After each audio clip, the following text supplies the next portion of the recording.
El proyecto que presentamos, Hostachería Social Sagrada Familia, afronta desde la comunidad el reto de la emergencia habitacional y la pobreza energética, la gran exclusión que supone no tener un lugar donde vivir.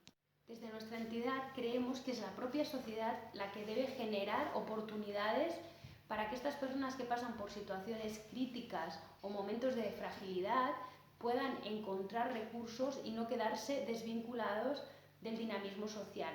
Nosotros estamos ubicados en la Cataluña más rural, en el centro, en la comarca de la Segarra, y constatamos que cuando estas personas pasan por estos momentos de emergencia residencial, han de marchar del territorio para poder encontrar una ayuda que suponga un acompañamiento.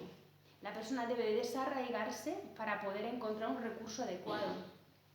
Además, la ciudad de Cervera, históricamente muy importante, posee grandes edificios en desuso que amenazan ruina si no se les da una utilidad. Nuestra aventura nace en el 2020 gracias a la cesión de un gran edificio histórico de Cervera que se llamaba Sagrada Familia y que se había cerrado.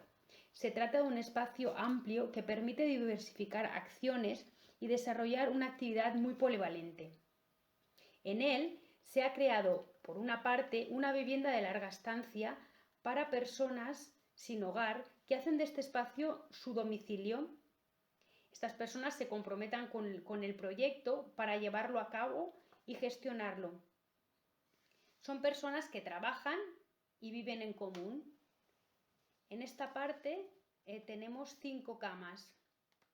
Otra parte de la casa está dedicada a una acogida mucho más temporal para situaciones de emergencias ofrecida a familias, mujeres con niños, personas solas que necesitan un tiempo corto, un espacio seguro donde reorganizar su situación y mirar hacia el futuro y encontrar soluciones.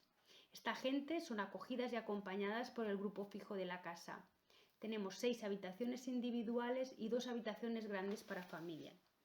Por último, hay unos grandes espacios de la casa, salas, aulas, que nos hemos decidido a compartir con otras entidades que tienen necesidad de espacios en Cervera. Para la financiación del proyecto social y pensando en su viabilidad futura, hemos mantenido una actividad previa a la cesión, que es la de albergue de peregrinos del Camino de Santiago ignaciano y de grupos.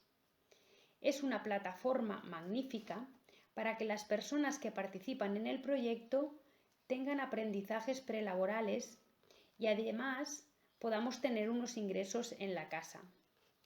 Con estos dos objetivos también se ha abierto un espacio de ventas de libra de segunda mano. Uno de los puntos débiles del proyecto es la deficiencia energética del edificio. Por eso apostamos por una transición energética, cambiando cierres exteriores para mejorar el aislamiento y la instalación de producción fotovoltaica.